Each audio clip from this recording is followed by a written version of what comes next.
24mm is probably one of my favorite focal lengths. Ever since I started in landscape photography and I discovered that 24mm is wide enough to encompass most of the scene, but still have enough of a telecentric effect that mountains in the distance don't disappear, and you still get that whole sense of three-dimensionality while still maintaining that impact of the near and far in terms of the distances and the size of the objects that you're photographing. 24mm is also a fantastic focal length for things like interiors, street photography, general people photography. It's just a really versatile lens. So versatile, in fact, that it's probably one of the prime focal lengths that I've always owned. And I've had various brands from Canon FD mount through to Nikon AI, Nikon AIS, Nikon AFD, Nikon AFS, and of course Sigma, Tamron, and various other brands. So I was quite excited when 7Artisans reached out and asked whether I would like to try out this particular lens, the Zmount 24mm f1.8 lens from 7Artisans, on a recent photographic workshop that I led in Madagascar. Now, this isn't to say that I only used this particular lens while shooting in Madagascar, but I did do a lot of photography with it, particularly a whole bunch of street photography, quite a bit of landscape photography, and just generally using this as my walkabout lens instead of any other lenses that I had. So after having shot several thousand frames of images using this particular lens, this is my review or my thoughts on this particular lens and whether it is a worthwhile purchase for you if you happen to be looking for a 24mm f1.8 lens. While in Madagascar, thank you very much to my teaching partner there, Chris Allen, who shot most of the behind the scenes footage of me using this particular lens. Okay, let's dive into it. I'm going to separate this review into three sections. Basically, the build quality and what it is that you are actually purchasing if you get the 7Artisans 24mm lens, the optical effects, or essentially the optical quality of the lens, and then the handling of the lens itself. This, as mentioned, is a 24mm lens with a maximum aperture of f1.8. The lens itself is an all-metal construction with really nicely precision molded or precision engraved etchings for the focus ring as well as the aperture ring itself. And yes, it has a full aperture ring attached to the lens itself, so it isn't only controlled by wire via the controls on the camera. You can control the aperture using the aperture ring too. On the side, you'll also find a autofocus, manual focus on off switch, as well as a customizable button which you can customize through the menu functions on the camera. The lens ships with a very nicely snug fitting hood made of high quality, high impact plastic. It looks slightly different to the satin matte finish on the metal itself, but that's just an aesthetic thing and it works very well and it does fit onto the lens very effectively. Incidentally, the hood is also reversible if you're wanting to try and keep that small, but I find that the package of the lens itself is small enough that you can actually just leave the hood on most of the time. This also protects the lens against any kind of impacts or bangs or bumps when you happen to be carrying it around your neck or even inside your camera bag. At the rear of the lens, included inside the metal bayonet mount, is also a USB-C port. So if there are any firmware updates for the lens, you can actually use the USB-C port to upgrade the lens's firmware. The fitting on the lens is nice and firm and solid as well. So essentially everything about the lens exudes quality. It is fairly hefty. It's without the lens caps or the hood, it weighs in at 435 grams, or at least my sample of this lens weighed in at 435 grams.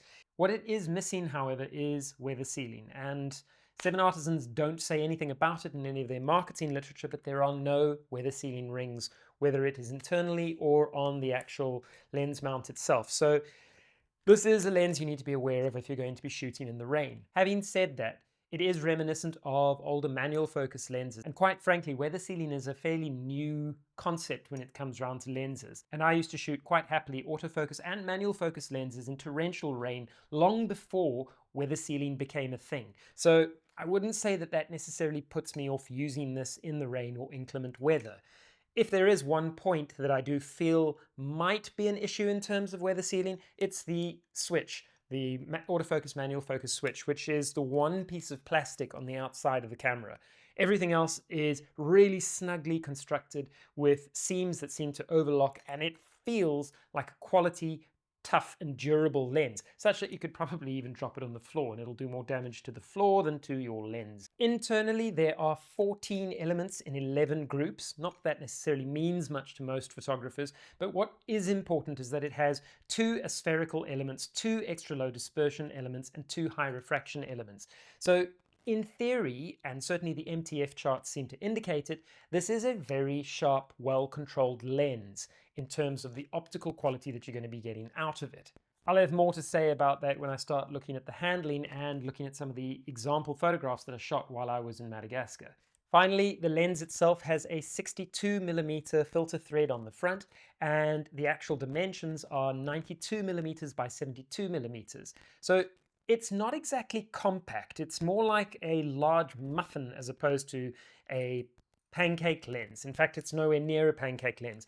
Looking at it on my Z7 over here, you can see it's fairly large and chunky. So this isn't a lightweight or tiny lens by any stretch of the imagination. And that's probably because it has a large f1.8 aperture as its maximum aperture. It closes down all the way to f16 on that note.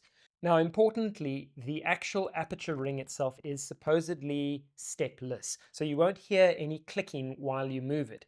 That doesn't mean it's going to be absolutely silent, though, because it's an electromagnetically controlled aperture. It's not actually a physically controlled aperture. As you turn it, you'll actually see the little aperture blades stepping in increments, as opposed to essentially a smooth transition that you would have on a traditionally manual focus aperture control.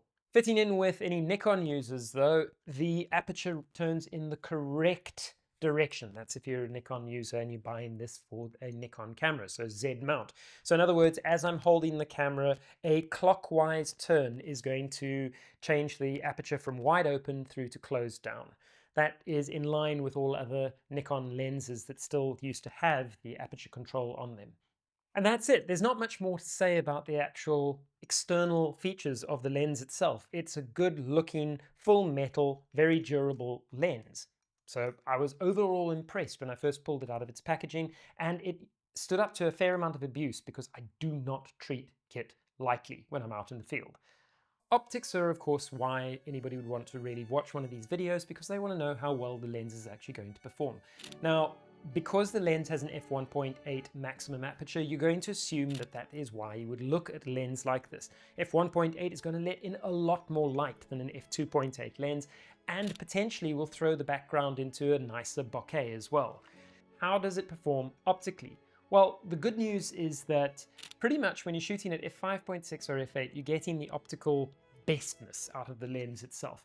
And it is superbly sharp all the way from the center through to the edges as well. But that's at f5.6 and f8 where it really performs extraordinarily well. Stop it down lower to like f11 or f14 and it is still very sharp, but you can start to see some elements of diffraction limitations starting to come in, particularly on the edges of the frame itself. That said, I'd be quite happy using this at f11 or even f14 or 16, and I did quite a lot because that gives you a really nice depth of field range that you're working with in landscape photography. So although there is diffraction limitation, it's pretty impressive for what is achievable if you're using this as a landscape lens. On the other end, at the f1.8 though, it's a little bit of a mixed bag. If you're focusing at its closest focus, and the closest focusing here is 32 centimeters, which is, it's not exactly macro territory, but it is close enough to be able to fill the frame with most objects and most subjects and get really close in for portraits. Now at f1.8 there is a certain softness to the photograph. It's almost like there's a kind of halo around some of the in-focus objects. As soon as you stop it down to f2 or even f2.8, that goes away and you get a very sharp center to a very good edge performance on the lens. So although f1.8 is not unusable up close, I would say step down to f2.8 to start getting the best results from the lens. Now, here's the interesting thing. As soon as you move away from your subject, then f1.8 is pin sharp again. So it's only when you're at the absolute closest focusing distance that f1.8 seems to be a little bit soft. Thereafter, so a meter and more away, f1.8 is very sharp again. Absolutely usable. I would have no qualms in publishing images shot at f1.8, just not up super close. f2.8, not a problem, nice and sharp, lots of clarity, no issues really. Similarly, you're also going to find, like with most lenses that are this wide at the front, there is quite a lot of vignetting at f1.8, f2.8, even f4, but it clears up from f5.6 onwards. So it's still there by about a third of a stop, maybe in the extreme edges, but it is so unnoticeable that you probably won't even need to correct for it. If you are concerned about vignetting though, f1.8 is going to show it. However, in real world photography, I couldn't care less, because at f1.8 I want people to look into the center, so chances are I'd probably end up adding a vignette in post-production anyway. So I'm not perturbed by the vignetting that you see at f1.8 or the wider apertures, because quite frankly, it looks good. Leading on from what looks good as well is this lens has very, very attractive sun stars. Some photographers might find that there are maybe a few too many little star streaks that you're going to be getting from the lens itself, and that's probably due to the fact that there are 11 aperture blades, rounded incidentally, whereas fewer aperture blades would probably lead to a more distinct sunstar with fewer points to it. But of course, the number and type of aperture blades are chosen so that you can get a really nice soft bokeh in the background with out of focus highlights. And this the lens does particularly well. And although there's maybe a little bit of busyness to some of the bokeh in the background, overall it performs really cleanly and gives attractive out of focus highlights. Shooting into the light, you're likely to see some flare, but again, this is fairly well controlled, as can be seen in this video where I was shooting directly into the sun and panning across. Continuing on with the optical qualities of the lens, loca, or longitudinal chromatic aberration, is very well controlled. That's the kind of purple flaring that you see on dark subjects against a bright background, and I was really impressed with how well controlled the longitudinal chromatic aberration was on such a low-cost lens. Then the lateral chromatic aberration, that's that red-yellow shift that you see on some objects against bright backgrounds, that isn't quite as well controlled as the longitudinal aberration, but it is still very, very minimal. And the good news over here as well is that even using something like Capture One Pro, which doesn't have the actual lens profile in there, you just need to hit the Analyze button and that chromatic aberration disappears. So pretty well handled actually, and certainly something that I would find sharp enough with little enough aberrations that I would consider this a technically very sharp lens. With the sharpness though also comes a little bit of slight moustache distortion. This is less easy to correct for in post, but again in natural subjects you're not going to really see it, and even when I was shooting some architectural stuff, it's not that obvious. So once more, it's a very well controlled lens. It's not perfect, but it is pretty impressive for what it is. And then finally, in terms of the optical ability of the lens, f1.8 kind of hints that you're going to want to use this for astrophotography. And there's a little bit of a mixed bag over here as well, because at f1.8, the center stars are pin sharp. They're beautiful. They look fantastic. But on the very corners, you're going to get a tiny, tiny little bit of coma, that kind of batwing coma where you see the star stretching out a little bit with a kind of point. So I don't know if I would use this as a 1.8 24mm lens. Certainly not if I am needing critical sharpness on my stars on the very, very edges of the frame.